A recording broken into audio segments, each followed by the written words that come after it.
इसका मतलब ऐसी कोई व्यवस्था का स्वरूप, ऐसा कोई अर्थशास्त्र का स्वरूप हमारे पास नहीं है जिसके आधार पे हम ये कह सकें कि सभी की सभी आवश्यकताएं पूरी हो सकती हैं, सभी की सभी आवश्यकताएं पूरी हो सकती हैं। जैसे गांधी जी ने कहा, लालच के लिए नहीं है, आवश्यकताओं के लिए है।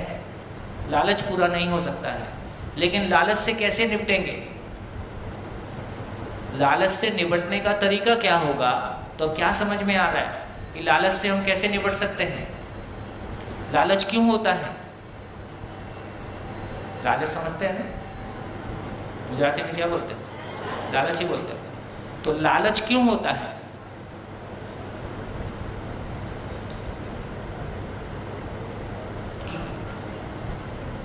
माइक, लालच क्यों होता है? जब मैं अपनी तुलना दूसरों से करूंगी। और मैं अपनी तुलना दूसरों से क्यों करता हूँ?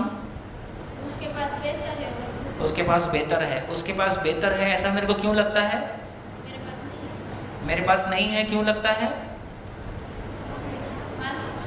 क्योंकि मैं अपनी आवश्यकता को नहीं पहचानता हूँ। जब मैं अपनी आवश्यकता को पहचानता ही नहीं हूँ तो दूसरे की ज़्यादा मेरे को कोई ना कोई मेरे से ज़्यादा रहेगा ही। जैसे मेरा शरीर 5 फुट का है, किसी का 5 फुट 1 इंच रहेगा ही, किसी का 5 फुट 2 इंच रहेगा ही। जैसा भी मेरा कलर है उससे उससे उससे वाइट और उससे ब्लैक भी रहेगा ही। तो प्रकृति में तो सारे कलर हैं। तो इससे ये समझ में आया कि मैं अपनी आवश्यकता को नहीं पहचानता हूँ, इसलिए किसी दूसरे को ज़्यादा पहचानता हूँ, इसलिए मैं लालच करता हूँ। एक बार ये क्लैरिटी बन गई कि मानव के रूप में जीवन और शरीर का होना साथ साथ है। शरीर की आवश्यकता अलग है, मेरी आवश्यकता अलग है, और मेरी आवश्यकता पूरी, शरीर की आवश्यकता को पहचानने वाला कौन है? मैं। शरीर की आवश्यकता को भी पहचानने वाला मैं हूँ, मेरी आवश्यकता को भी पहचानने वाला मैं हूँ, और ये दोनों आवश्यकताएं हम पूरी कर सकते हैं। मेरे लिए इतना पर्याप्त है ना? मेरे लिए इतना पर्याप्त है। यदि मेरे मन से ऐसा आता है तो मैं किसी को देख के लालच करूँगा? तो इसका अर्थ ये हुआ कि हम मानव का अध्ययन नहीं कर पाए। हम मानव का अध्ययन नहीं कर पाए तो आवश्यकताओं का अध्ययन नहीं कर पाए। आवश्यकताओं का अध्ययन नहीं कर पाए तो न्यूनतम में जीना है ऐसा बोलना पड़ा। हमारे पास कोई आधार नहीं था। अभी क्या कह रहे हैं? समृद्धि में जीना है, आवश्यकता से अधिक में जीना है, कोई गरीबी से नहीं जीना है। आवश्यकता को पहचान कर अधिक की पहचान होती है। आवश्यकता पहचान में नहीं आई तो मैं हमेशा छोटा ही महसूस करता हूँ और किसी से कंपेयर करके लालच करता हूँ। तो ये लालच वाला काम हमारे मन से निकल सकता है कब? जब मेरे को ये पहचान में आता है कि मेरी आवश्यकता निश्चित है। तो दोस्तों, मानव मूलतः गलती करना नहीं चाहता है, मानव अपराधी होना नहीं चाहता है, मानव गलत सोचना नहीं चाहता है, मानव गलत करना नहीं चाहता है, क्योंकि वो ऐसा कुछ भी करता है, किसी को पता चले ना चले, उसको पता चलता ही है कि उसके भाव और विचार में गड़बड़ी है, उसके कार्य व्यवहार में गड़बड़ी है, और वो दुखी होना नहीं चाहता है, इसलिए वो गलती करना नहीं चाहता है। इस पे भरोसा किया जाए कि नहीं? इस पे भरोसा किया जा सकता है। इस पे भरोसा किया जाए तो फिर समझ में आता है कि प्रकृति में यदि प्रकृति पूर्ण है तो सभी मानव की सभी आवश्यकताएं पूरी हो ही सकती हैं, और यदि नहीं हो सकती हैं तो प्रकृति पूर्ण है कि अपूर्ण है? फिर अपूर्ण है।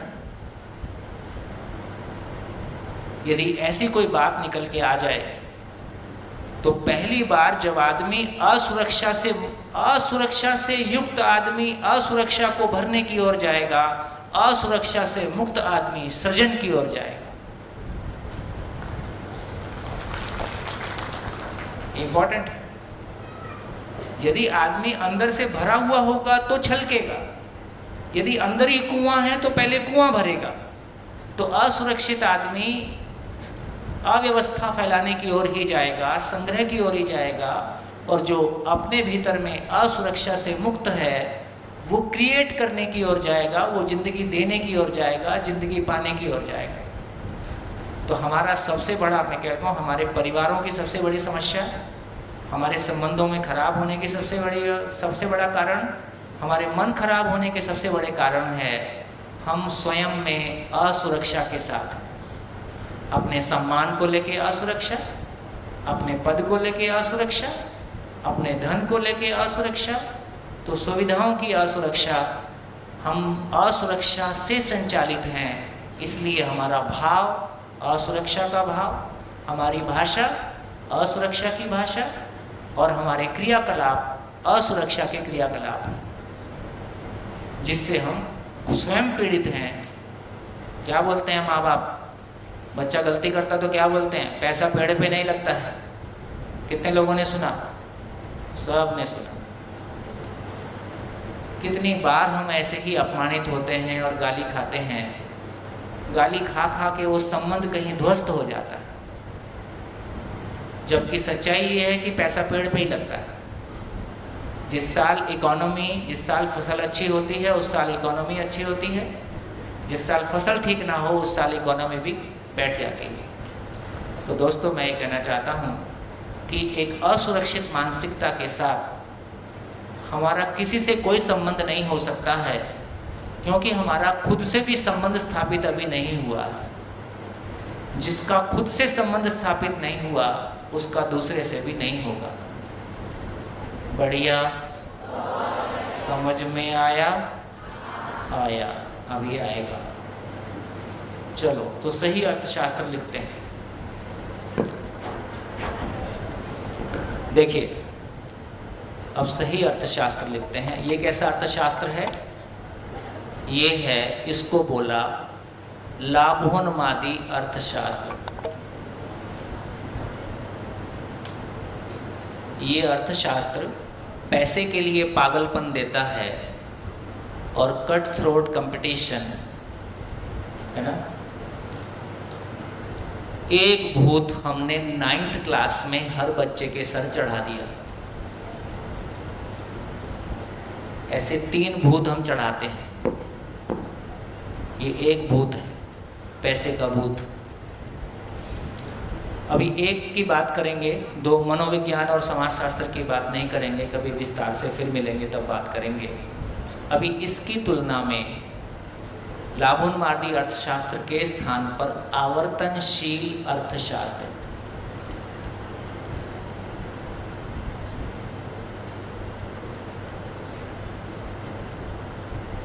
आवर्तनशील मतलब? आवर्तनशील मतलब नेचर कैसा है? आवर्तनशील है।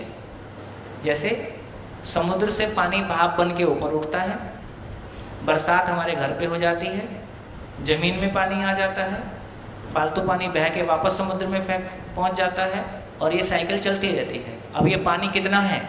कभी ख़त्म होने वाला है? नेचर के हिसाब से कभी ख़त्म नहीं होने वाला है। हमने गलतियां की, ध्यान नहीं दिया तो अलग बात है। तो इससे समझ में आया, जैसे यहाँ 10 गेस्ट बैठे हैं और सबका सम्मान करना है। 1000 गेस्ट बिठा दो और 5 फूल रखो बस, तो भी 1000 के लिए पर्याप्त। सम्मान करते जाओ, उठा के ले जाते जाओ, वापस देते जाओ। आवर्तनशील हो गया। आवर्तनशील हो गया ना। तो इसका अर्थ ये हुआ कि आवर्तनशीलता निरंतरता को दे देती है। आवर्तनशीलता फूल असीम नहीं हो गए, लेकिन सबके लिए पर्याप्त हो गए, क्योंकि वो आवर्तनशील हो गए। खेत में फसल उगती है, हम खाते हैं, मलमूत्र के रूप में वापस खेत को खाद मिल गई, वापस फसल उग गई। अब ये आवर्तनशील हो गया। खेत से निकालते जाएं और वापस कुछ नहीं दें तो दिक्कत हो जाएगी। इसका मतलब है पूरी नेचर को देखेंगे तो सारी नेचर आवर्तनशील है। तो जो आवर्तनशील है वो हमको यूज़ करने का अधिकार है, जो आवर्तनशील नहीं है वो हमको यूज़ करने का अधिकार नहीं है। इसका मतलब कोयला और पेट्रोलियम आवर्तनशील है? कोयला और पेट्रोलियम आवर्तनशील है? इसका मतलब है जो आवर्तनशील है वो हमारा नहीं है, वो नेचर का है। इसलिए कोयला और पेट्रोलियम निकालना मानव ने गलती के रूप में किया। अब ये देशों को ध्यान में भी आ रहा है, तो इसका मतलब है कि ये हमारे लिए ईंधन नहीं है, ये प्रकृति का, धरती का अपने शरीर की व्यवस्था को बनाए रखने का अपना जुगाड़ है, वो नेचर में है, नेचर के लिए है, मानव के लिए नहीं है। जो आवर्तनशील है, जमीन के ऊपर है, वही मानव के लिए है। धीरे धीरे इन बातों को भी समझेंगे। तो हमारी ये क्लैरिटी बनी कि अर्थशास्त्र प्रकृति में जब आवर्तनशील है तो ये हमारे में आवर्तनशील कैसे हो जाए। तो देखिए क्या हुआ। अब ये समझ में आया कि मानव की भौतिक आवश्यकताएं निश्चित है। निश्चित है। कैसे निश्चित है? एक आदमी रोज कितना खाता है? तो ऐसा बोलते हैं 400 ग्राम। 1 किलो मान लो, 1 किलो रोज खाएगा, 360 दिन खाएगा, 80 साल तक खाएगा, पहले चला गया तो बचेगा। तो कितना आएगा ये आता है लगभग, जोड़ के बताओ, करो गुणा, लगभग ये 320 क्विंटल के आसपास आता है। ठीक। अब 1 एकड़ में कितना पैदा होता है? 1 एकड़ में गेहूं कितना पैदा होता है? 1 एकड़ में गेहूं कितना पैदा होता है?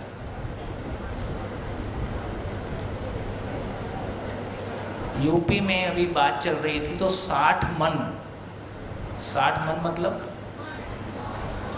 1 मन मतलब 40 किलो। नहीं बेटा, नहीं, यहाँ मन, फिर मन का कैलकुलेशन ना अलग अलग जगह अलग अलग है। जैसे बीघा, कहीं का बीघा बड़ा होता है, कहीं का बीघा छोटा होता है। एकड़ स्टैंडर्ड है। एकड़ पूरे देश, पूरे विश्व में एक ही होता है, लेकिन बीघे का कैलकुलेशन अलग अलग है। तो हो सकता है मन का भी अलग। यूपी में मन मतलब नॉर्थ इंडिया में 1 मन मतलब 40 किलो,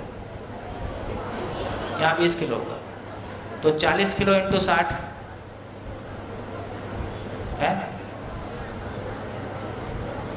240, 24 क्विंटल। तो लगभग, यदि मैं, पता नहीं मेरे ध्यान ठीक है, तो 24 क्विंटल 1 एकड़ में गेहूं, 24 क्विंटल 1 एकड़ में। ठीक। अब 220 क्विंटल चाहिए 80 साल में।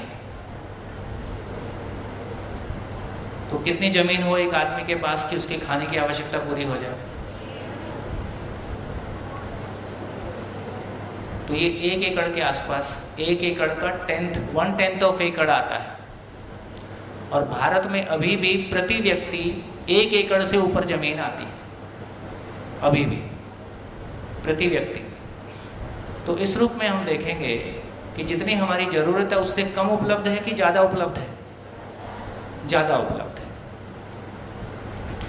देखो यहाँ तो थोड़ी परिस्थितियाँ कम ज़्यादा हो सकती हैं।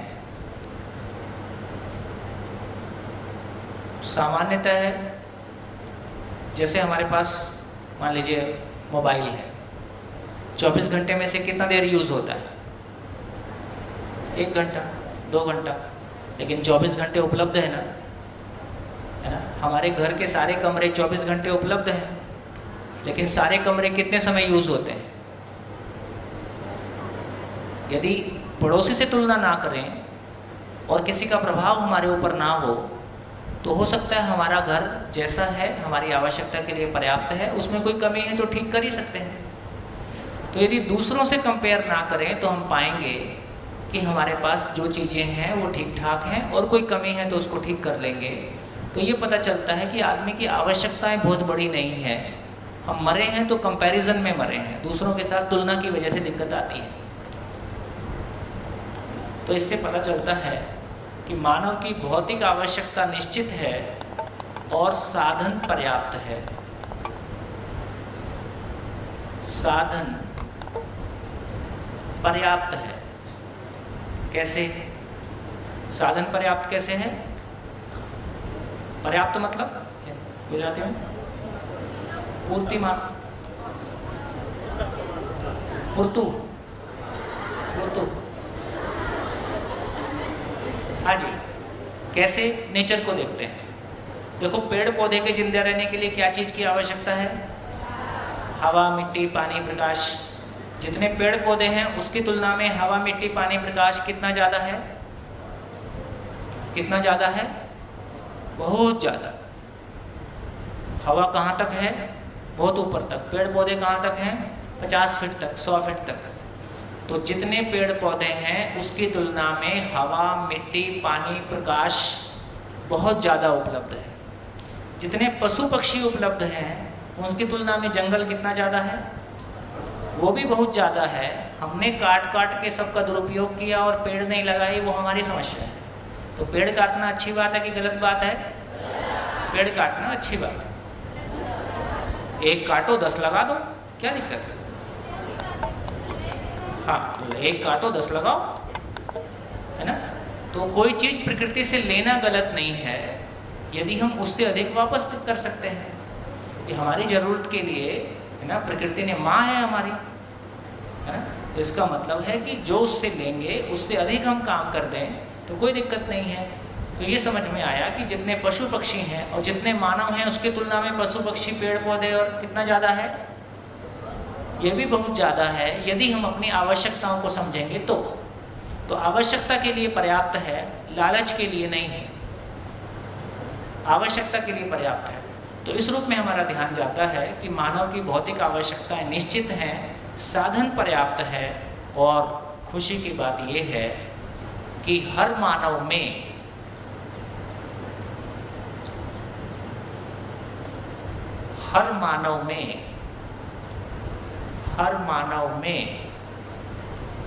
आवश्यकता से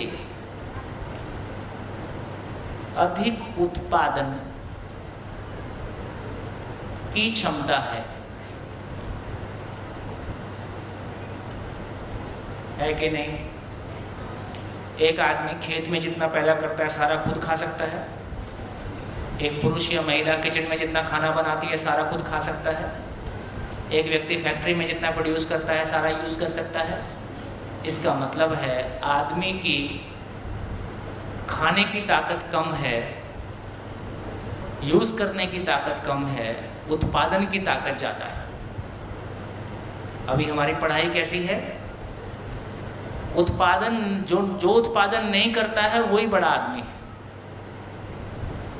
तो हमारी पढ़ाई से उत्पादन को सम्मान मिलता है कि श्रम करने वाले का सम्मान होता है कि श्रम करने वाले को छोटा माना जाता है ना। हमारी पढ़ाई ऐसी है कि श्रम करने वाले को छोटा माना गया, तो इससे हमारा नुकसान हुआ। इससे हम उत्पादन करने वाले ना बन के, है ना, नॉन उत्पादक हो गए, नॉन प्रोडक्टिव हो गए। तो इससे हमारी समझ में, लेकिन अभी भी हमारी समझ में आता है कि देश में कौन सा वर्ग उत्पादन करता है? बहुत शिक्षित, बहुत क्वालिफाइड, बहुत सक्षम, या सबसे कमज़ोर, सबसे अशिक्षित, या सबसे साधनहीन? और फिर भी अनाज देश के लिए पर्याप्त है, फिर भी साधन पर्याप्त है।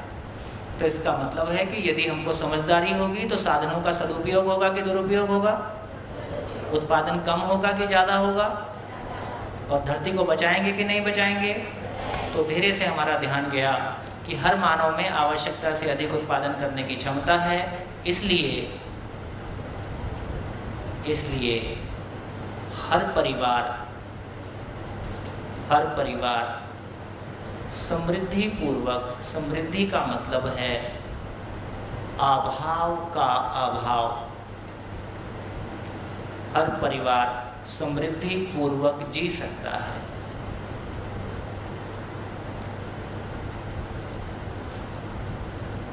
कब? जब उसको समझ में आ जाए कि मेरी आवश्यकता क्या है, तब। तो इसमें हमारी भौतिक आवश्यकताएं एड्रेस हो गई, लेकिन मानव की भावनात्मक आवश्यकताएं भी हैं। तो ये भी समझ में आया कि मानव की भावनात्मक आवश्यकता, भौतिक आवश्यकता और भावनात्मक आवश्यकता असीम है।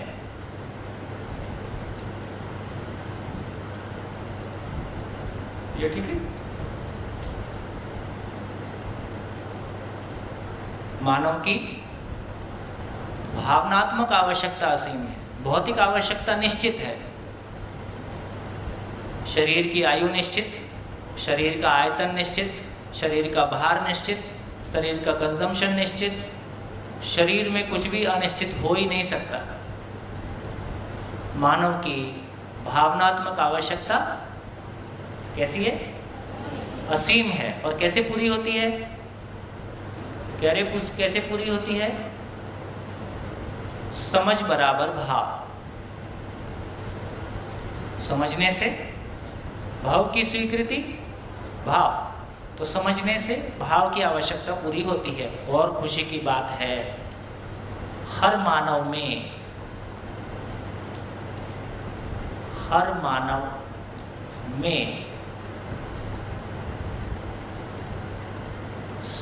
समझने की क्षमता कैसी है? असीम आवश्यकता के लिए असीम क्षमता हर मानव में पहले से मौजूद है।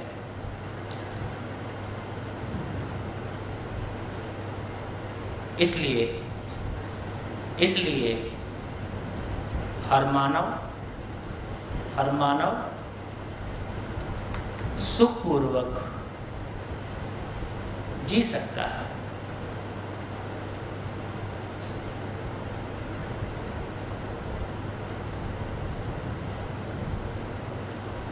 हर मानव सुखी हो जाए, हर परिवार समृद्धि को पा जाए। हर मानव सुखी हो जाए, हर परिवार समृद्धि को पा जाए। इसी का नाम है सुफल, सही फल, सुफल। इसी का नाम है सफलता। तो सभी सफल हो सकते हैं, सभी की भावनात्मक आवश्यकताएं पूरी हो सकती हैं, सभी की भौतिक आवश्यकताएं पूरी हो सकती हैं, बिना गलती किए पूरी हो सकती हैं, बिना अपराध किए पूरी हो सकती हैं। बताइए और क्या चाहिए? बोलो नानू भाई, कहिए, इससे ज़्यादा आप क्या चाहते हैं? खाओ पियो और मौज करो और कराओ, मौज बांटो।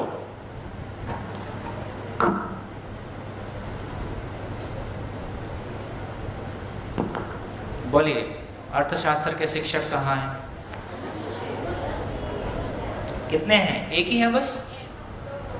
पूरे कैंपस में एक ही शिक्षक है? 2 है, तो दूसरा यहाँ नहीं है। बताइए, कोई गलती हो तो बताइए। ठीक लग रहा है? कोई गलती हो तो बताइए। माइक लीजिए।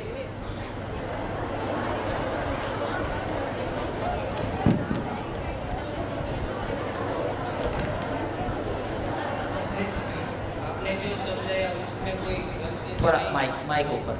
आपने जो समझाया उसमें कोई गलती तो नहीं है, लेकिन सभी मानव 1 वर्ष से लेके 17 સુધી आप देख ले तो सभी मानव अर्थशास्त्र पे ही चलते हैं। सभी मानव अर्थशास्त्र पे ही चलते हैं। वास्तविक आपने जो समझाया उस पर नहीं चलते। हाँ, तो उस पे कैसे चलेंगे भाई? जिसको पढ़ाया था उस पे चलते हैं, इसको पढ़ाओगे तो इस पे चलेंगे। इस पे नहीं चलेंगे, इस पे कंपटीशन है ना मानव में, इसलिए इस पर नहीं चल सकते, इसलिए वहाँ पर गलत साबित होता है। आपने जो नहीं, क्यों नहीं भाई, 1 मिनट, क्यों नहीं चल सकते? मानव की जो जरूरियात है ना वो अनलिमिटेड है, इसलिए नहीं चल सकते ना। कंपटीशन सभी मानव। आज पहली बार आए हो कि शुरू से? शुरू से ही हूँ। तो फिर 4 दिन में क्या हुआ था? मैं 3 दिन से ही हूँ, शुरू के 2 दिन नहीं था। गई भैंस। 4 दिन से अपन यही चर्चा किए हैं। अभी भी आज भी काफ़ी बार ये चर्चा हुई है कि अभी चर्चा किया ना कि गांधी जी ने कहा कि मानव सभी की आवश्यकता के लिए पर्याप्त है, लालच के लिए नहीं है। आप भी वही कह रहे हो कि लालच क्या, कंपटीशन। थोड़ी देर पहले ये चर्चा हुई थी कि जब तक मानव का अध्ययन नहीं होगा तो मानव को उसकी भौतिक और भावनात्मक आवश्यकताओं की पहचान नहीं होगी। एक बार मैं अपनी भौतिक आवश्यकता पहचान लेता हूँ, एक बार मैं अपनी भावनात्मक आवश्यकता पहचान लेता हूँ ना, सारा असीमित होने का कारण क्या है? फिर से एक बार बोल देता हूँ, देखो ये हमारे ध्यान में ठीक से आ जाए, नहीं तो मुक्ति नहीं मिलेगी। ठीक बोल रहे हैं, गलत नहीं बोल रहे हैं। जब हम सामान से सम्मान की तलाश में हैं और सुविधा से सुख की तलाश में हैं,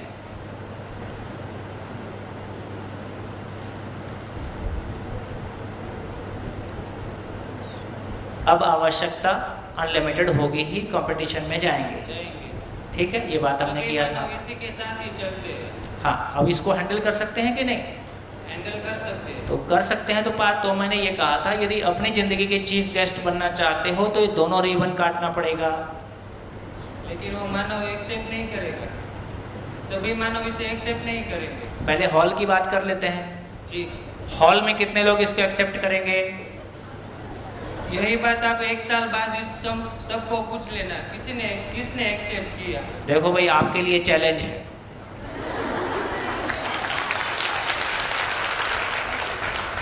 आपके लिए चैलेंज है ना?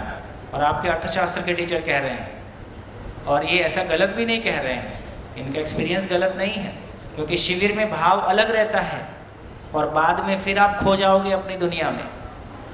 अब ये नानू भाई की जिम्मेदारी है और सारे टीचर समूह की जिम्मेदारी है कि कैसे इस उत्साह को योग्यता तक पहुंचाया जाए।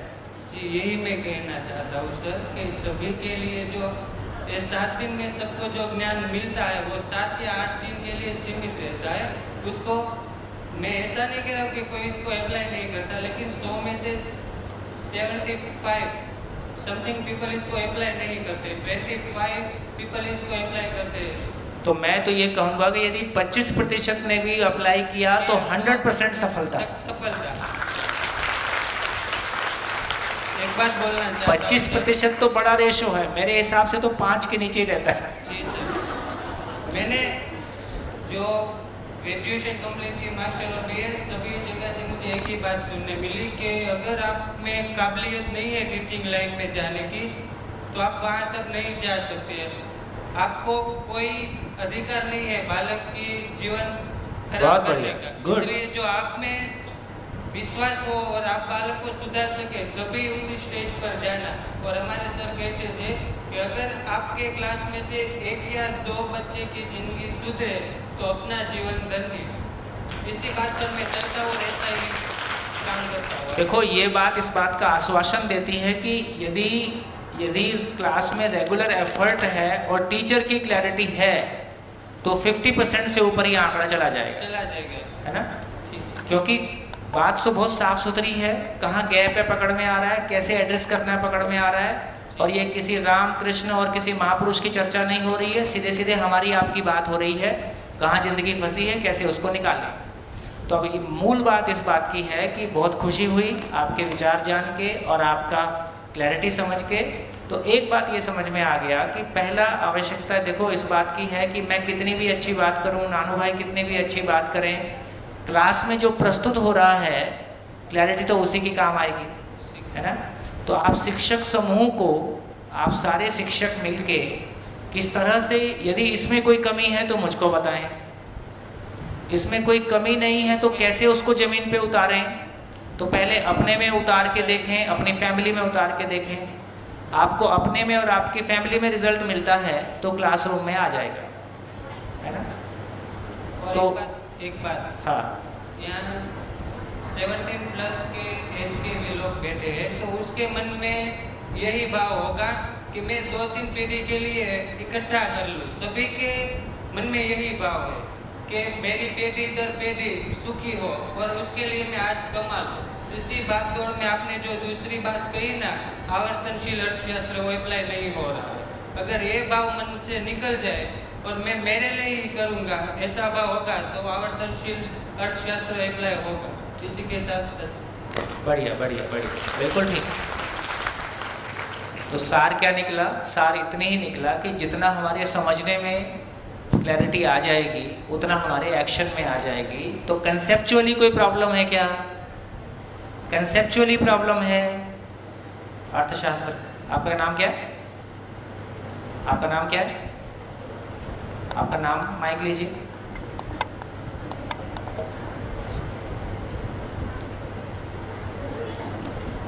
हेलो, मेरा नाम विपुल मकवाणा। विपुल भाई। तो विपुल भाई, कंसेप्चुअली कोई गैप दिखाई दे रहा है? नहीं।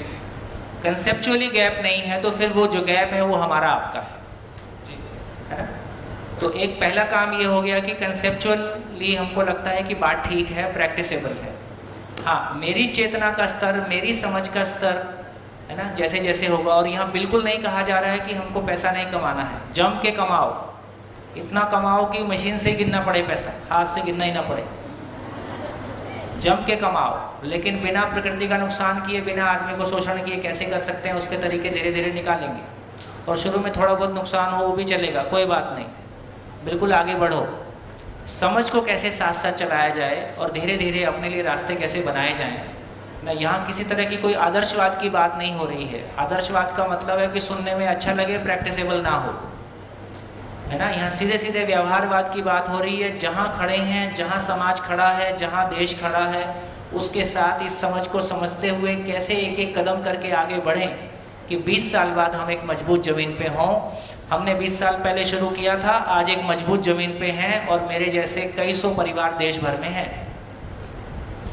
तो जो कुछ आपसे कह रहे हैं, कोई थ्योरी और क्लासरूम में कहने के लिए नहीं कह रहे हैं। बहुत सारे लोगों ने अपनी ज़िंदगी लगा के देखा है और अच्छे रिजल्ट पाए हैं। गुजरात में भी हैं, गुजरात के बाहर भी हैं। हाँ, एक संस्थान ऐसा खड़ा हो सके, अभी तक देश में ऐसा कोई संस्थान नहीं है।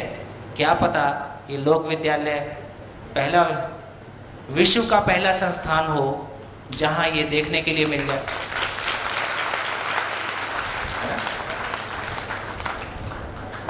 देखिए, खुशी की बात यह है कि यदि ऐसा कुछ हम कर पाए तो विश्व के एकेडमिक्स, देश के एकेडमिशियन यहाँ इस बात को शोध करने के लिए आए कि ये कैसे होता है। ये वालूकड़ की सफलता है। सुरेश भाई, हो सकता है कि नहीं? सुरेश भाई। सर, मुझे पूरा भरोसा है, अगर गलत अर्थशास्त्र इतनी जम के सबने स्वीकार लिया ये तो सही बात है, सभी के कल्याण की बात है, बहुत दूर जाएगा, बिल्कुल जाएगा।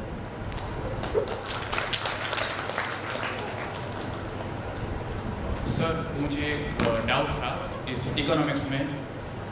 जैसे कि आपने कहा कि ये लालच का और वो सब आपने बात की। क्या?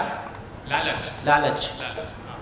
तो मतलब इसमें हम बिजनेस की बात करें तो मैंने भी थोड़ा इकोनॉमिक्स पढ़ा है, इसीलिए डाउट था कि कोई भी बिजनेस है उसमें थोड़ा कैसे चीटिंग जो कहते हैं या ब्लैक मनी में ट्रेडिंग होता है और वो सब छोटी मोटी चीज़ें हर बिजनेस में चलती रहती है इस ज़माने में। तो आप कह रहे हैं कि वो नहीं होना चाहिए? नहीं, देखिए, मैं बिल्कुल यही कह रहा हूँ कि आप एक दिन में पूरे व्यवस्था को बदल नहीं सकते। सारी व्यवस्था अव्यवस्था ही है, एक दिन में बदलेगी नहीं, लेकिन धीरे धीरे कोई ट्रांसफॉर्मेशन आएगा। तो यहाँ ये नहीं कहा जा रहा है कि आप अधिकारी आएगा उसको आप पैसा मत देना, उसको पैसा दे देना, और उसमें देते हुए क्या भाव रहे, ये मेरे ऊपर नासमझी टैक्स है। उस सामने वाले को मैं समझदार नहीं बना पाया, उसके लिए पैसा ही सब कुछ है। यदि मैं उसको समझदार, मानव होने के नाते मेरी क्या गलती है? मानव होना ही मेरी गलती है और मानव होना ही मेरी महिमा है। तो मानव होने के नाते जिन लोगों के साथ हम काम कर रहे हैं उस परिवेश में हमने सुविधा को फैलाया है, समझदारी को नहीं फैलाया है, इसलिए वो व्यक्ति हमारे साथ ऐसा करेगा। बहुत साल पुरानी बात है, हमारे मित्र एक वॉशिंग पाउडर का बिजनेस करते हैं। मैं उनके ऑफिस में बैठा था तो वो एक्साइज वाला आया, ये 98-9 की कोई बात होगी, तो 5,000 रुपये ले गया। तो वो बैठे हैं तो थोड़ी बात हो ही जाती है, भी आप क्या करते हो। हमसे कोई पूछ ले आप क्या करते हो तो फंस जाता है और उसको फिर कहानी सुनना पड़ता है। कहानी सुन के वो चला गया। 20 दिन बाद वो आया और वो 5,000 रुपये लौटा के गया कि आप लोग इतना अच्छा काम कर रहे हो, इसमें मेरा भी कोई योगदान होना चाहिए। तो इसका मतलब है कि कोई भी है वो मूलतः आदमी है। एक बार की छोटी सी घटना, सामान्यतः अभी आजकल ऐसी आवश्यकता नहीं पड़ती है कहीं रिक्शा करना पड़े, कुछ ना कुछ अपनी गाड़ी कोई ना कोई किसी की गाड़ी में ही होते हैं। तो एक दिन ऐसी आवश्यकता पड़ गई कि रिक्शे से कहीं जाना पड़ा, 4-1 किलोमीटर की यात्रा होगी।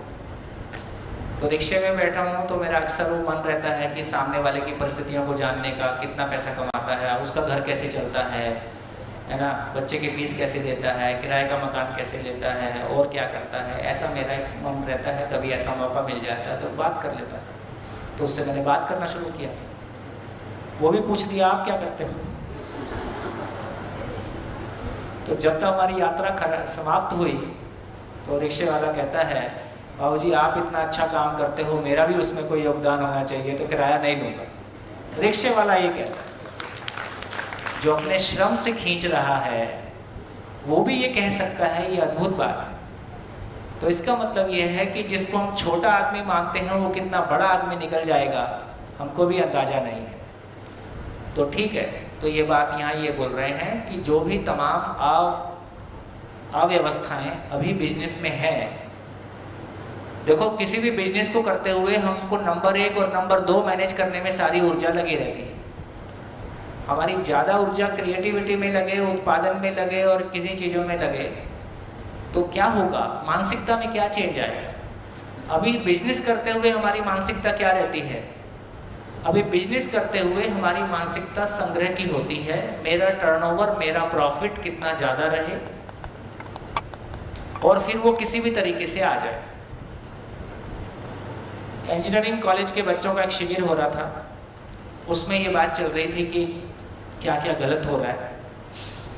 तो फिर ये भी निकल के आया कि ये फोर्ब्स जैसी मैगजीन में जो वर्ल्ड में सबसे अमीर आदमी और एशिया में सबसे अमीर आदमी, ये जो सूची आती है ये गलत है, क्योंकि पैसा कैसे कमाया इसमें ये पता नहीं चल रहा है और टर्नओवर दिखाना ये तो फाइल का काम है। तो इसका सही तरीका क्या हो।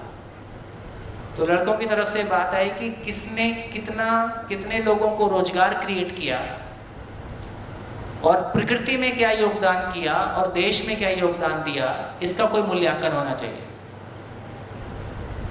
है ना। कोई मेहनत कर रहा है उसका मूल्यांकन के आधार पर उसका सम्मान होने में कोई बुराई नहीं है। तो इसका अर्थ ये हुआ कि एक बिजनेसमैन के रूप में मेरा सेंटर पॉइंट क्या हो। अभी सेंटर पॉइंट ये है कि पैसा कितना होगा और फिर सेंटर पॉइंट क्या शिफ्ट हो जाएगा, इस देश और समाज की व्यवस्था में मेरा योगदान क्या है।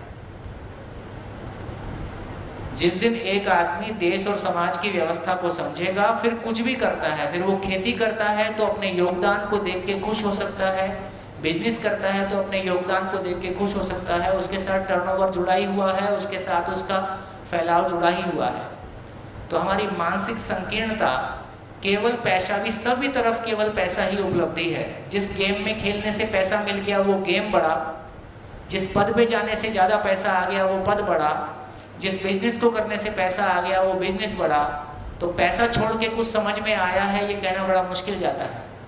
तो अभी ये क्लैरिटी बन रही है कि ये नहीं बोल रहे हैं कि पैसा नहीं कमाना है, लेकिन पैसे के साथ साथ मेरी भावनात्मक आवश्यकता, भाई पैसा ही यदि पैसे तक हम सीमित हैं तो शरीर की आवश्यकता पूरी हो रही है कि मन की आवश्यकता पूरी हो रही है ना। जैसे ये एक विद्यालय है, यहाँ पे टीचर्स को जो भी सैलरी मिलती है, सैलरी की एक सीमा है, सिस्टम की एक सीमा है, लेकिन शरीर की आवश्यकता, सैलरी किस चीज़ की आवश्यकता है, शरीर की आवश्यकता है कि मेरी आवश्यकता है।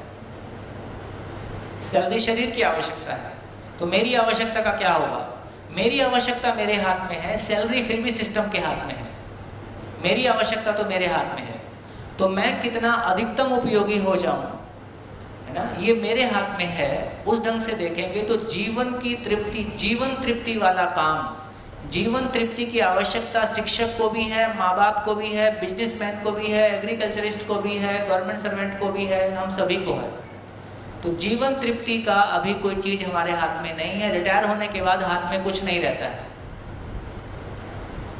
तो रिटायरमेंट के बाद भी मेरी ज़िंदगी में खुशबू बनी रहे और अंतिम सांस तक मेरी ज़िंदगी में खुशबू बनी रहे, तो जीवन की आवश्यकता, जीवन तृप्ति को पूरा करना, मेरी ज़रूरत है और सारी शरीर की आवश्यकता शरीर को बनाए रखने के लिए है, और सारा शरीर का मतलब जीवन तृप्ति को पाने के लिए साधन है। एक दिन शरीर मरेगा ये पक्का है, लेकिन जीवन तृप्ति आ जाए तो शरीर का काम सफल हो गया। में तो सोचने समझने की असीम क्षमता है, लेकिन हमको इतनी उदासी या इतना निराशा हमको क्यों होता है? इसका मतलब है कि जहाँ जहाँ मुझको लगता है कि मैं नहीं जी सकता या मैं कोई चीज़ पाना चाहता हूँ और नहीं पा सकता, वहाँ वहाँ हमारा मन कुंठित होता है। कुंठा शब्द चलता है गुजराती में, संकुचित होता है, संकुचित होता है। जैसे अभी हमको लगता है कि अभी मानव लक्ष्य के रूप में, मानव का लक्ष्य क्या है? अभी लक्ष्य क्या है? इंजीनियर बनना है, डॉक्टर बनना है, टीचर बनना है ना? या बिजनेसमैन बनना है या कुछ और बनना है, कुछ बनना है। अब ये भी एक ध्यान में आता है कि बनना है कि होना है ना? जब बनने की बात कर रहे हैं तो कौशल की बात कर रहे हैं, जब होने की बात कर रहे हैं तो फिर भाव और विचार की बात कर रहे हैं कि मेरा भाव और विचार कैसा होगा। तो देखो, जो एक बार मैं इसको बोर्ड पे ला देता हूँ।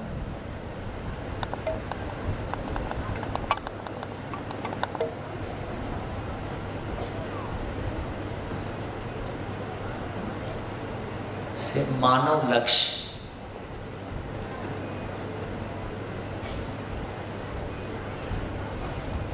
मानव लक्ष्य का मतलब है, जैसा कि पहले भी चर्चा किया था, स्वयं के लिए उपयोगिता। देखो, सूत्र है, हर मानव अपने महत्व को जानकर तृप्त होता है। हर मानव अपने महत्व को जानकर तृप्त होता है। हम अपने महत्व को जानना चाहते हैं, जानकर तृप्त होता है।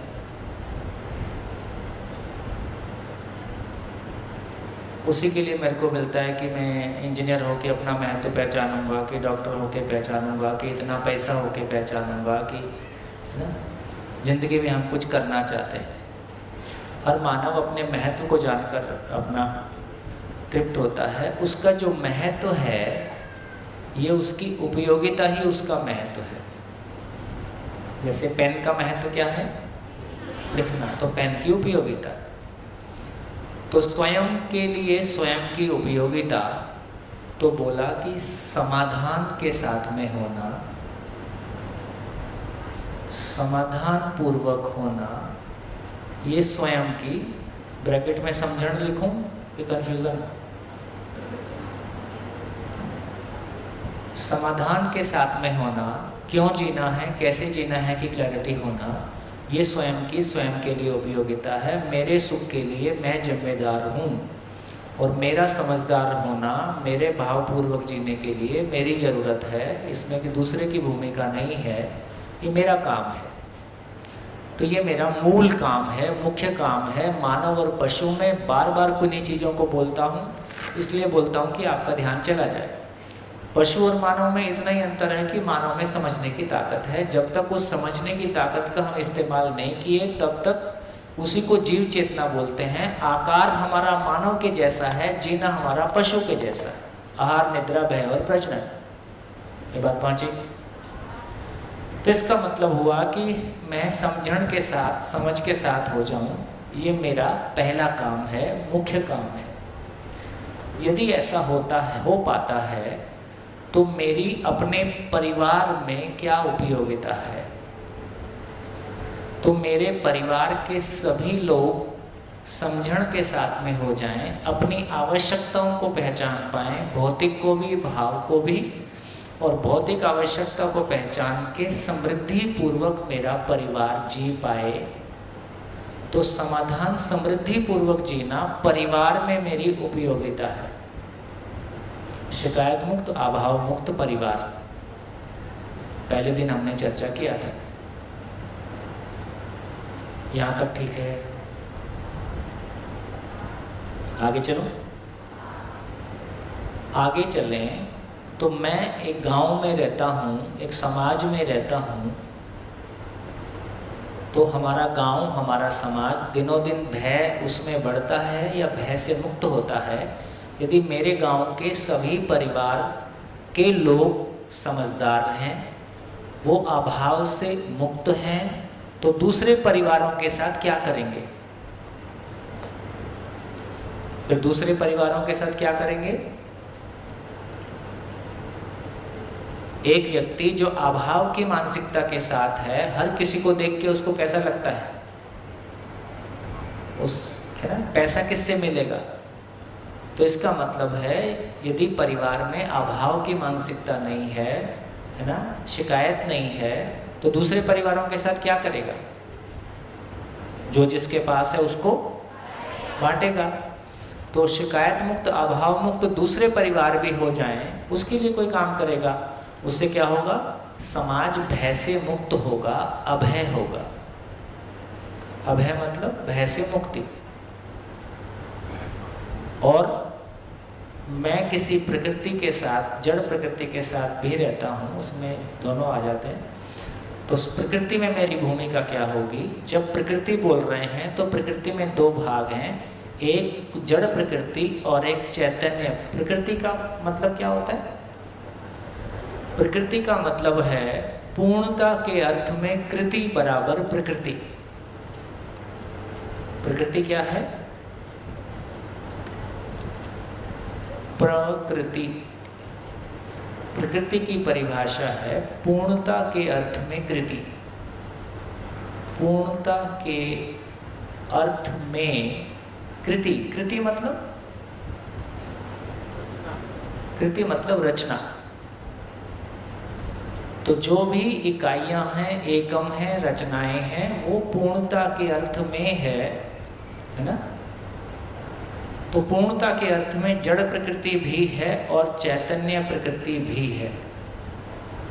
तो जड़ और चैतन्य प्रकृति की जब संपूर्ण की बात करेंगे तो उसमें हर मानव समझदार हो, परिवार समृद्धि, समाधान और समृद्धि के साथ हो, समाज भय से मुक्त हो और प्रकृति में संतुलन हो, जिसको बोला सह अस्तित्व।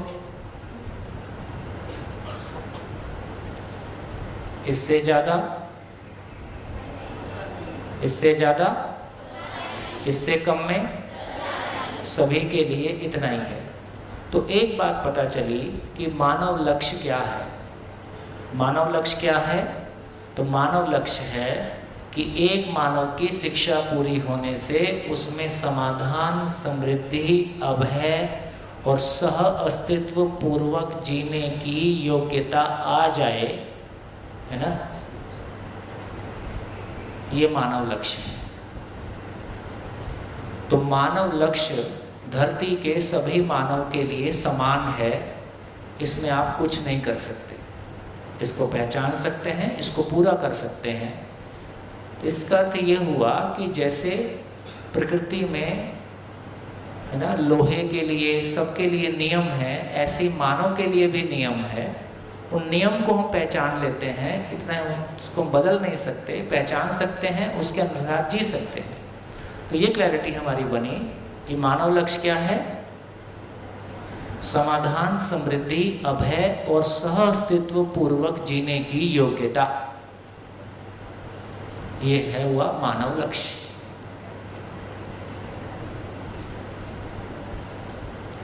कितने लोगों तक बात पहुंची? अभी मानव लक्ष्य क्या है? अभी मानव लक्ष्य क्या है? अभी जैसा जी रहे हैं रूटीन लाइफ में, अभी मानव लक्ष्य हम क्या मानते हैं? अपना लक्ष्य क्या मानते हैं? कभी लगता है जॉब मिल जाए, कभी लगता है अपने मनपसंद के लड़के से शादी हो जाए, कभी लगता है कि अपने बच्चे, है ना, अभी हमारे लक्ष्य ऐसे हैं। तो जिंदा रहने के धरातल पर स्वयं को शरीर मानते हुए हमारे लक्ष्य भौतिक हैं,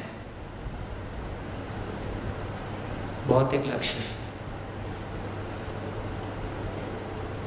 और उस भौतिक लक्ष्य का अब क्या होगा? मानव लक्ष्य में वो भौतिक लक्ष्य आएगा कि नहीं आएगा? मानव लक्ष्य में वो भौतिक लक्ष्य आएगा कि नहीं आएगा? नहीं आएगा। अच्छा, खाना नहीं खाओगे, शादी नहीं करोगे, घर नहीं चलाओगे, जॉब नहीं करोगे, कहाँ आएगा? किस में आएगा? किस में आएगा? समाधान में आएगा, समृद्धि में आएगा, अभय में आएगा। अभी जिसको मान रहे थे वो किस में आएगा? उसकी समझ चारों में आएगी, लेकिन उसका कार्यकलाप समृद्धि में आएगा, है ना। अभी तक हम अमीर बनने के लिए जॉब कर रहे थे या पैसा कमाने की सोच रहे थे, अब अमीरी पता चला गरीबी अमीरी दोनों धरती का बोझ है। तो समृद्धि पूर्वक जीने के लिए हम फिर एग्रीकल्चर करें कि जॉब करें कि व्यापार करें, जो करना होगा एक सही मानसिकता के साथ हम उसको करेंगे। तो इससे हमारा ध्यान इस बात पे चला गया कि मानव लक्ष्य एक है। देखो कितना सारा एक है। मूल चाहत एक है, सभी में अक्षय बल शक्ति एक जैसा है, मानव लक्ष्य एक है। आगे पता चलेगा मानव धर्म एक है, फिर आगे पता चलेगा मानव जाति एक है। इतना सारा एक है, उसके बावजूद लड़ रहे, है ना। तो कुल मिला के अपने मानव होने का पता नहीं है। तो देखिए अभी क्या कह रहे हैं, तो ये कह रहे हैं कि अभी तक हमने ये ध्यान दिया कि ईश्वर में सारा सुख है, ईश्वर प्राप्ति में सारा सुख है, तो हम ईश्वर की ओर दौड़े।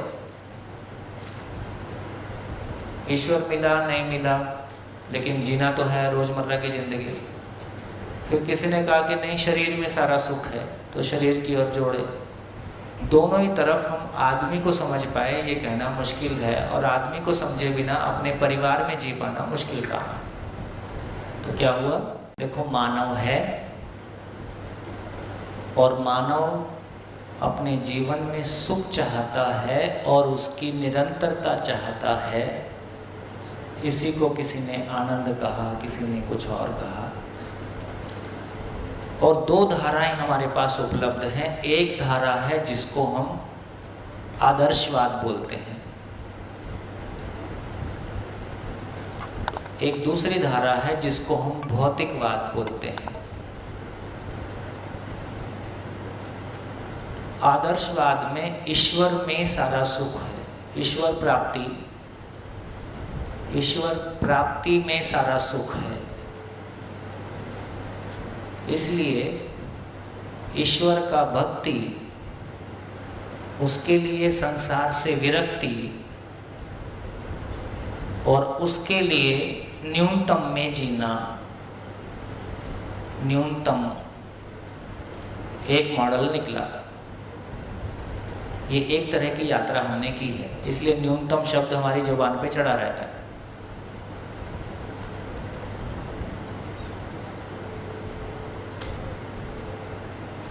एक दूसरी यात्रा हमने की। अब मैं सोचता हूँ कि मैं बोलूँ कि आप लोग लिख रहे हो तो मैं रुकूं, रुक जाऊं, लिख लो। ये सब रिकॉर्ड हो ही रहा है। देखो ये कोई, जब हम भाव की दुनिया की बात करते हैं तो ये बिल्कुल सामान्य रूप में स्वीकार है कि एक बार सुनने से वो पचने वाला नहीं है ना। इसको कई बार सुनना होगा। तो एक बार में कोई चीज़ पकड़ में आएगी, दूसरी बार में कुछ और पकड़ में आएगा, तीसरी बार में कुछ और पकड़ में आएगा। तो ये वीडियो आपके पास ही रहेगा और बार बार सुनने से कोई, हमारा अपना मन, उसकी अपनी एक पात्रता है। तो जैसी उसकी पात्रता बढ़ती जाएगी वैसे वैसे हम और गहरा चीज़ों को पकड़ पाएंगे। तो कुछ लिख पाए बहुत अच्छी बात है, नहीं लिख पाए कोई अच्छी बात है, रिकॉर्डिंग आपके पास है। दूसरी यात्रा हमने की भौतिकवाद के रूप में, जिसमें हमने कहा कि शरीर को भोगने में सारा सुख है, सारा सुख इधर ही है। इसके लिए क्या करें? इसके लिए संग्रह करेंगे, इसके लिए सुविधा की आवश्यकता है, सुविधा के लिए संग्रह करेंगे और संग्रह करने के लिए अधिकतम की आवश्यकता है। और फाइनली ये अव्यवस्था की ओर जाएगा ही, क्योंकि इसकी गति ही अव्यवस्था में है। इधर हम व्यवस्था की बात ही नहीं कर रहे हैं, हमने कह दिया कि संसार माया है, इसमें उलझने की जरूरत नहीं है। कुल मिला के ईश्वर प्राप्ति की ओर चलो, है ना, इसको छोड़ो।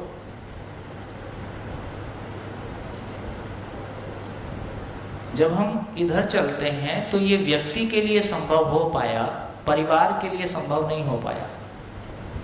बच्चों को साथ में लेके हम न्यूनतम की बात नहीं कर सकते।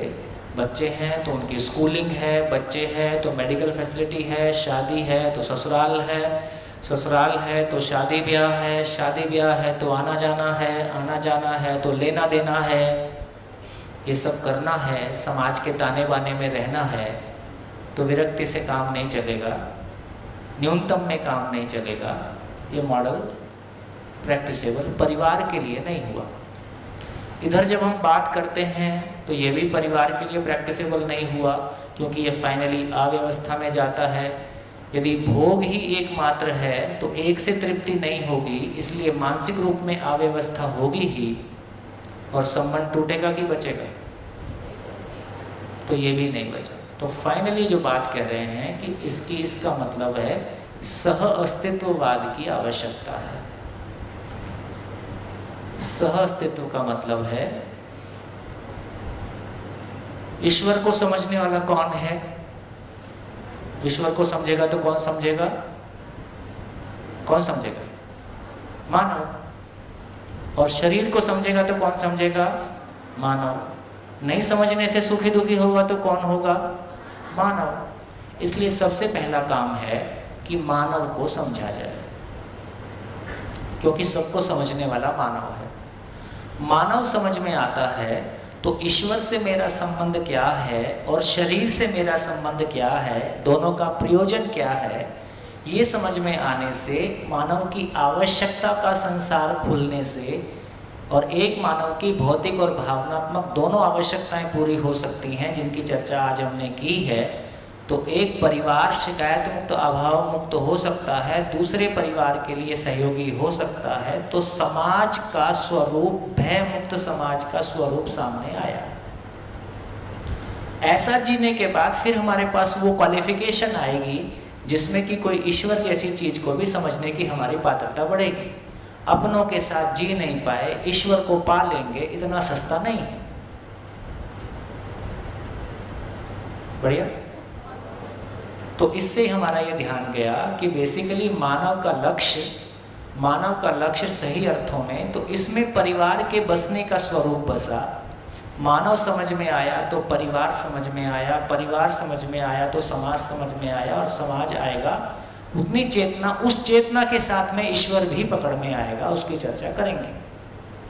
तो इस पूरी चर्चा में जो मूल बात है वो ये कि हम मानव को समझ पा रहे हैं, मानव को समझ रहे हैं, तो मानव के लक्ष्य को पहचान रहे हैं, मानव के लक्ष्य को पहचान रहे हैं। तो मानव का पहला लक्ष्य, अभी लक्ष्य क्या था? इंजीनियर बन जाए, डॉक्टर बन जाए, टीचर बन जाए, जॉब मिल जाए। वो गलत है क्या? गलत नहीं है, अधूरा है, अधूरा है। तो क्या अधूरा है? तो हमारा सारा वो लक्ष्य कहाँ पे आ गया? जो अभी तक हम सोच रहे थे वो बंडल यहाँ पे आ गया। तो मैं जॉब करूँगा, मैं इंजीनियर बनूँगा कि टीचर बनूँगा कि खेती करूँगा, जो भी कुछ मैं करूँगा, ये स्किल वाला, कौशल वाला भाग यहाँ पे आ गया। कौशल यहाँ पे, लेकिन कौशल के प्रति जो समझ है वो यहाँ पे आ गई। तो इससे पता चला कि हाँ, मेरा परिवार कैसे शिकायत मुक्त, अभाव मुक्त हो सकता है। बात समझ में आई? माइक।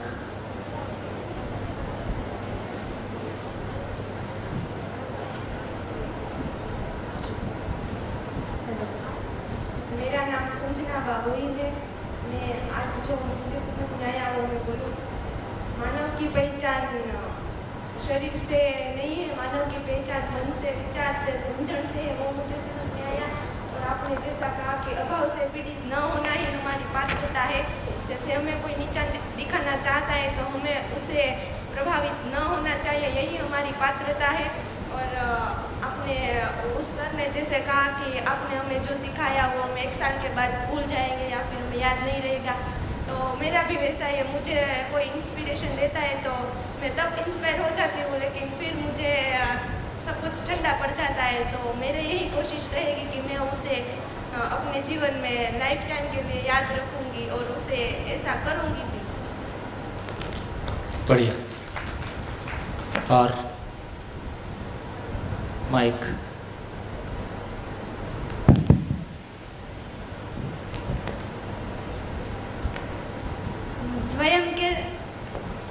स्वयं के प्रति उपयोगिता से ये साबित हुआ है कि मैं समाधान पूर्वक जीना सीख जाऊँ तो मुझे परिवार, समाज और प्रकृति की क्या आवश्यकता है उसके बारे में भी पता चल जाएगा। अभी क्या गलती हो रही? अभी हम अपने में जीने की स्पष्टता के साथ में नहीं हैं। क्यों जीना है, कैसे जीना है, ये क्लैरिटी नहीं है। भाव और विचार में स्टेबिलिटी नहीं है, स्थायित्व नहीं है। और हम परिवार में योगदान देना चाहते हैं। हमको लगता है हमने परिवार के लिए इतना कुछ किया है। परिवार कहता है बस तुमसे दुखी हैं, ना? तो ये हमको बहुत परेशान करता है। अभी हमने तो इतना कुछ किया है तुम्हारे लिए, अब क्या किया है? अब ये भी समझ में आता है कि जीने के लिए किया है कि जिंदा रहने के लिए किया है। और उसमें भी बहुत कुछ सुनाया गया है, हमने भी प्रतिक्रिया में बहुत कुछ सुना दिया है। तो इसका मतलब ये हुआ कि अपने में, क्योंकि दूसरे को योगदान देने वाला मैं हूँ और जिस मनस्थिति के साथ मैं होता हूँ वैसा योगदान देता हूँ, है ना? मैं गुस्से से दूसरे को खाना उपलब्ध करा दूँ या मेरा मन अच्छा नहीं है तो जो भी सहायता दूसरे को देता हूँ वो कुछ दिन के लिए ठीक लगती है, बाद में उसमें कन्फ्लिक्ट आता है। तो अपने में समझदार हुए बिना परिवार में योगदान भी सफल नहीं है। जो कल जॉइंट थे आज टूट गए, जो आज जॉइंट है वो 20 साल में रहेंगे कि नहीं रहेंगे पता नहीं, क्योंकि मूल काम बचा हुआ है। स्वयं के लिए उपयोगिता, ये वाला पार्ट बचा हुआ है, इस पर हम काम नहीं करते। बढ़िया, बोलो। अब तक आदर्शवाद और भौतिकवाद को ही जीवन को जीना मानते थे, बल्कि दोनों के बीच में ही मेरा सह अस्तित्व है। उससे मैं अपनी आवश्यकता जान जाऊँ और समृद्धिपूर्वक जीना सीख जाऊँ तो मेरा जीवन सफल है। भौतिकवाद और आदर्शवाद से केवल न्यूनतम और अधिकतम प्राप्त हो सकता है, बल्कि सह अस्तित्व से हम समृद्ध बन सकते हैं। बढ़िया सर, एक क्वेश्चन है। हाँ, बोलो।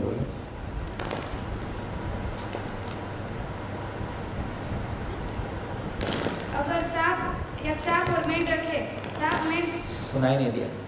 एक सांप और एक मेंढक है, सांप और मेंढक, सर्प, अच्छा सांप और मेंढक, हाँ। अगर सर्प मेंढक को मार के उसे खा जाता है और उसे हम देखते हैं तो हमें उन दोनों के लिए क्या करना चाहिए? अगर जो हम सर्प को बचाते हैं, सर्प की उसकी तरफ हम देखते हैं तो हम मेंढक के साथ गलत करते हैं, क्योंकि हम सर्प जो मेंढक को खा जाता है हम उसको बचा नहीं पाते। और अगर मेंढक को बचाते हैं तो हम सर्प के साथ गलत करते हैं, क्योंकि हम सर्प का खाना छीन लेते हैं। तो हमें इन दोनों को किस तरह से बचाना? अपनी जिंदगी का लक्ष्य समझ में नहीं आया तो सर्प और मेंढक में घूम रहे। आपको उसमें कुछ नहीं करना है, उसको खाते हुए देखना है कि ये नेचर का चेन है, उसमें हस्तक्षेप नहीं करना है। उससे तो हमें दुख ही मिलता है ना। आप तो दुखी होने के लिए आमादा ही हो, आप कोई बहाना ढूंढ ही रहे हो दुखी होने का, तो आप दुखी हो ही लोगे, आप स्वावलंबी हो उस काम में। अगर हम देख जाए तो इसका मतलब है कि हमारे देखने में दोष है।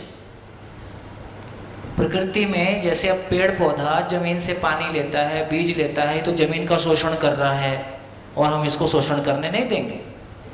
ऐसा करें क्या? तो इसका मतलब ये हुआ कि हम सांप का मेंढक को खाना प्राकृतिक घटना है कि अप्राकृतिक घटना है? प्राकृतिक घटना है, वो उसका भोजन है। तो इसलिए उसके बीच में हमको आने की जरूरत ही नहीं है, हमारा वहाँ कोई रोल नहीं है, उसके बारे में हमारी समझ नहीं है, इसलिए हम दुखी हो रहे। मेंढक को बचा रहे, आदमी को मार रहे। हमारी संवेदनशीलता तो है ना। वो तुम्हारी संवेदनशीलता वहाँ जरूरत नहीं है, तो संवेदनशीलता मानव के साथ जरूरी है। ये हमारा संवेदनशीलता का अतिरेक है कि हम अपने संवेदनशीलता के अतिरेक में प्रकृति की व्यवस्था में हस्तक्षेप करते हैं, उसकी हमारी जरूरत नहीं है। बढ़िया, हाँ जी, ओ 3 एक साथ जो शुरू कर दे वो बोलेगा। मैं बताऊँ बोलो। मेरे पास चाहे कितना भी पैसा हो पर मुझ में अगर समझ नहीं होगी तो मैं कभी समृद्ध नहीं बन सकती। हाँ, वो पता चला। और सुविधा में सुख है ही नहीं, क्योंकि जिंदा रहने का कोई सामान जीने के लिए काम नहीं आता।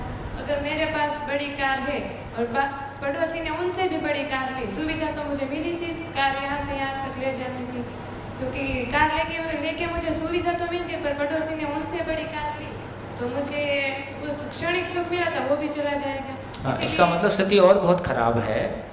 मेरा शरीर मेरी पहचान का आधार है कि मैं मेरी पहचान का आधार हूँ। मैं, और यहाँ तो शरीर भी नहीं है, मेरी कार मेरी पहचान का आधार है। कार पदार्थ अवस्था है, शरीर कोशिकाओं से कोशा से बना हुआ है, वो उससे आगे की चीज है ना। और मैं उससे बहुत आगे की चीज हूँ, चैतन्य इकाई हूँ। तो चैतन्य इकाई मैं स्वयं मेरी पहचान का आधार हूँ। मेरी चेतना का स्तर, मेरे भाव और विचार की स्थिति मेरी पहचान का आधार है। वो नहीं हुआ कोई बात नहीं, शरीर मेरे पहचान का आधार है, ये भी नहीं हुआ, अब लोहे का टपरा बचा है। ये मानसिक दिवालियापन है। अपना हो तो अपना भी निष्कर्ष निकाल लो कि मेरा ऊपर वाला माला खाली है, मेरी अपने आप में कोई पहचान का आधार नहीं है। तो कार मेरी पहचान का आधार है कि कार आने जाने का साधन है? आने जाने का साधन है। लोहे की चीज है, लोहे की चीज मेरी पहचान कैसे होगी? वही क्लियर हुआ कि सामान से कभी हमारी पहचान नहीं जुड़ती, नहीं हो सकती। पर मेरे कर्मों से मेरी पहचान होगी। और हमारी भौतिक आवश्यकताएं अब सामान के साथ जुड़ती जा रही है, इसीलिए वो असीमित होती जा रही है। और यही लालच आ गया। तो लालच को कैसे हैंडल करेंगे? देखो, ये बहुत मानसिक गरीबी का बहुत मर्म, हर क्षण मर मर के जीते हैं। किसी की गाड़ी दिखाई दे गई तो लार टपक गई, किसी की शक्ल दिखाई दे गई तो लार टपक गई, किसी का घर देखा तो भिखारी हो गए।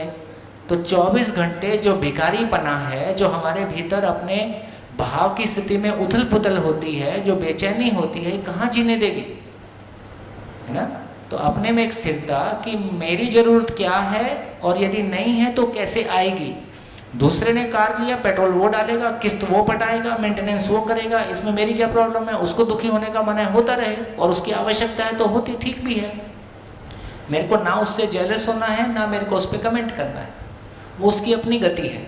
मेरी गति क्या होगी, मुझको मेरे तन मन धन का क्या करना है, ये मेरे अधिकार क्षेत्र में है, उसको मैं प्रयोग करूँगा। भौतिक आवश्यकता असीमित होती जा रही है और इसीलिए हमें साधन पर्याप्त कम मात्रा में यानी कि सीमित है, तो हमें उसी से असुरक्षा पैदा होती है। भय लगता है कि कल की अगर नहीं होगा तो हमें नहीं मिले, इसीलिए हम उसका संग्रह करने लगते हैं। जैसे कि पता चला कि 2 दिन के बाद पानी नहीं आएगा तो हम जितना भी है उसका संग्रह करने लगते हैं, क्योंकि आगे से हमें नहीं मिलेगा। तो हमारे मन में यही वृत्ति होती है संग्रह करने की, और उन्हीं से हमें असुरक्षा। चलो एक क्वेश्चन पूछता हूँ, 24 घंटे पानी आए तो पानी ज़्यादा यूज़ होगा कि 2 घंटे पानी आए तो ज़्यादा यूज़ होगा? 24 घंटे आए तो ज़्यादा यूज़ होगा, है कि नहीं? कितने लोग सहमत हैं? हाथ उठाओ। कंफ्यूजन में उठाएं कि नहीं उठाएं? ये प्रयोग हुआ कि जब 2 घंटे आता है तो सब पानी के लिए असुरक्षित रहते हैं और संग्रह शुरू हो जाता है, भर भर के रखते हैं और दुरुपयोग होता है। जब पानी 24 घंटे आता है तो पानी को लेके असुरक्षा नहीं है, जितने आवश्यकता उतना इस्तेमाल हो जाता है। तो नगर निगम का सर्वे ये कहता है कि यदि 24 घंटे पानी उपलब्ध करा देते हैं तो पानी की खपत कम हो जाती है। ये घटी घटना है। मानव की सभी आवश्यकताएं पूरी हो सकती है, यानी कि मेरी खाने की आवश्यकता है तो पूरी हो सकती है। मैं रसोई बनाती हूँ तो मैं कम खाती हूँ और बनाती तो ज़्यादा हूँ, यानी कि मुझ में श्रम की यानी कि उत्पादन की क्षमता ज़्यादा है आवश्यकता की तुलना में। तो हमारी भी हर आवश्यकता पूरी हो सकती है, उनकी भी खातरी है, क्योंकि हमें श्रम की यानी कि उत्पादन की क्षमता ज़्यादा है और स्वयं के प्रति उपयोगिता यानी कि समझ हमारा ही हमारे भाव और विचार पर नियंत्रण ही हमारी सच्ची उपयोगिता है। अगर हमें खुद पर विश्वास आ जाएगा तो संबंधों में भी विश्वास आ जाएगा, और जैसे ही संबंधों में विश्वास आ जाएगा, समाधान हो जाएगा, तो संसार परिवार में भी आएगा, परिवार समृद्ध होगा और अभाव भय से मुक्त होगा, अभाव मुक्त होगा। परिवार अभाव मुक्त होगा और समृद्ध होगा तो प्रकृति भी सह अस्तित्व के साथ होगी, और हमें प्रकृति समझदार मानव और प्रकृति का संतुलन ही सह अस्तित्व होगा। Thank you.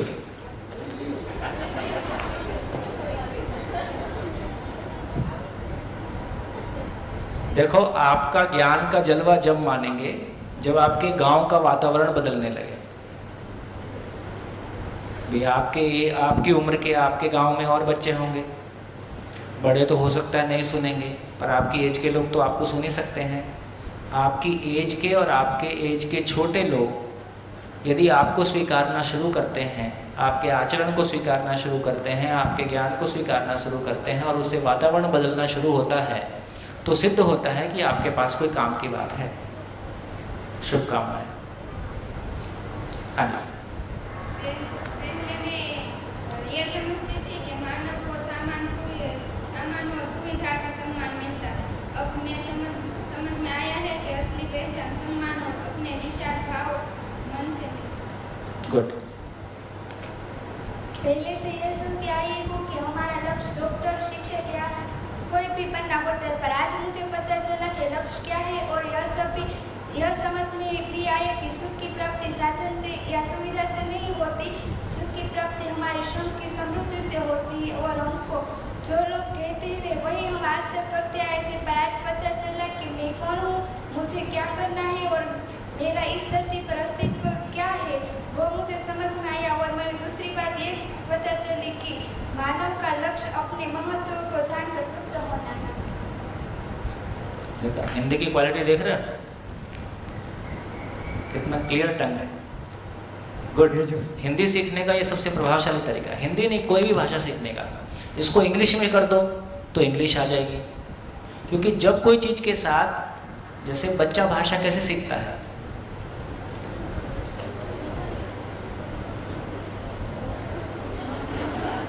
भाव पकड़ता है। उसको कौन सा शब्द हम सबसे पहले सिखाते हैं? माँ। क्योंकि माँ उसको माँ बोलने से उसके वो ध्वनि सुनता है, लेकिन वस्तु पहचानता है। माँ को पहचानता है, इसलिए माँ को पहचानता है, खाने को पहचानता है, घर के धीरे धीरे और लोगों को पहचानता है।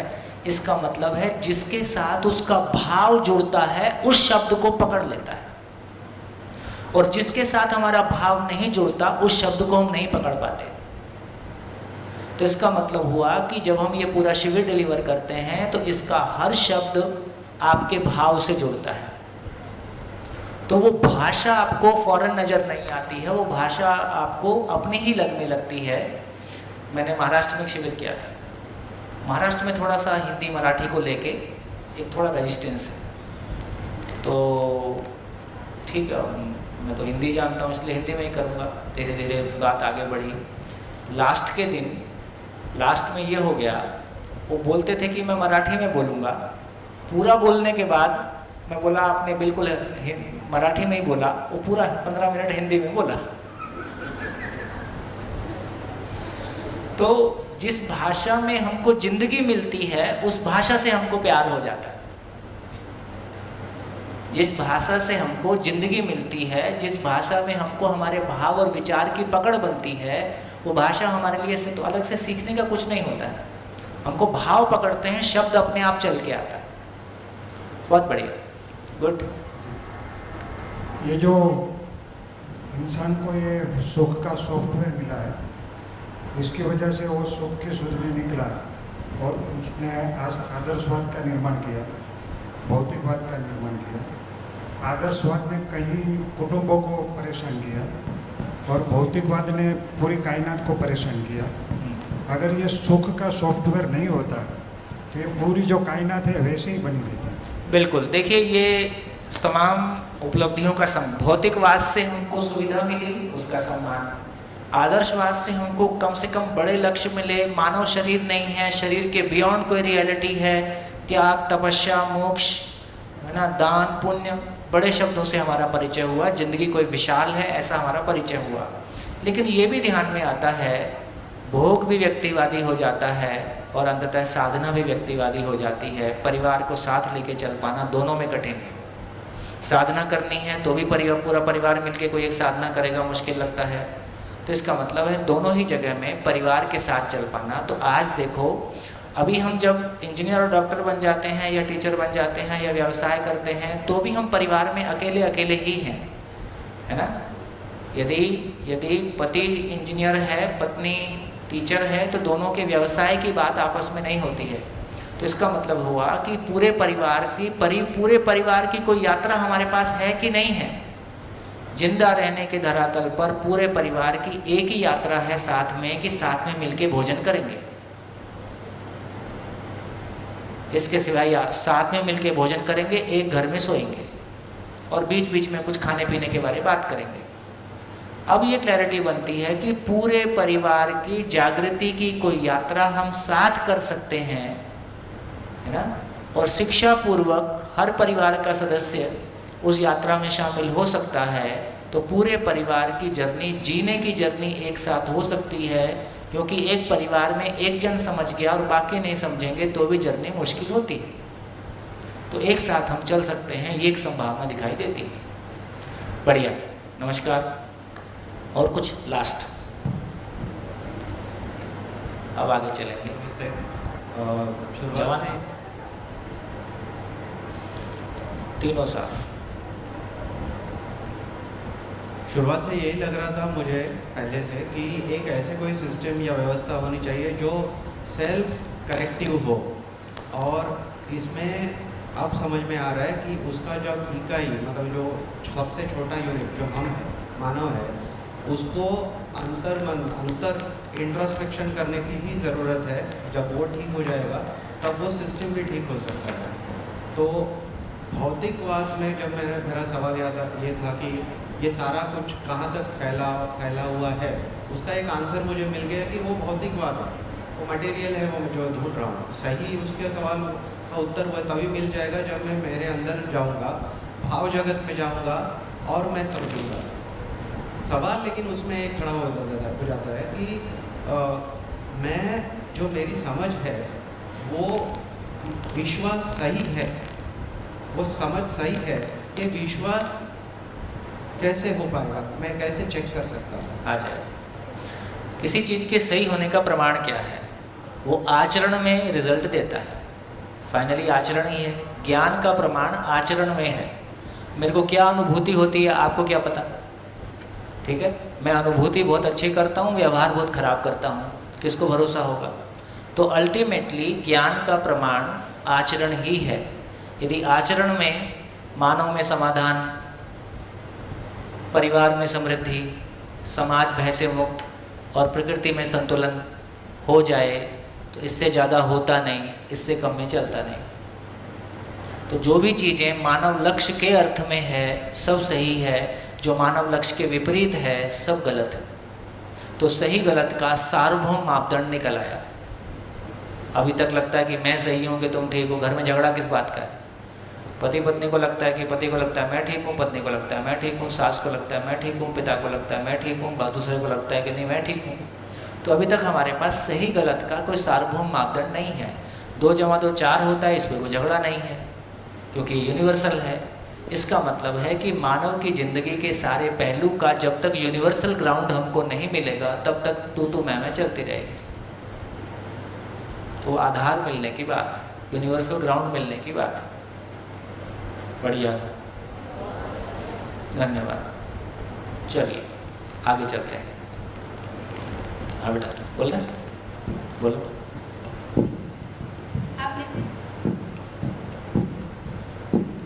आपने कहा कि मेंढक मेंढक को खाता है तो उसको रोकना नहीं चाहिए, तो मानव दूसरे मानव को मारता है या करता है तो उसको रोकना चाहिए। इसमें अकल लगाना चाहिए। हाँ, अकल लगाओ कि मैं सांप का आहार मेंढक है, क्या मानव का आहार मानव है? खत्म। हाँ, तो क्वेश्चन पूछने से नहीं होगा, अकल लगाने से भी होगा।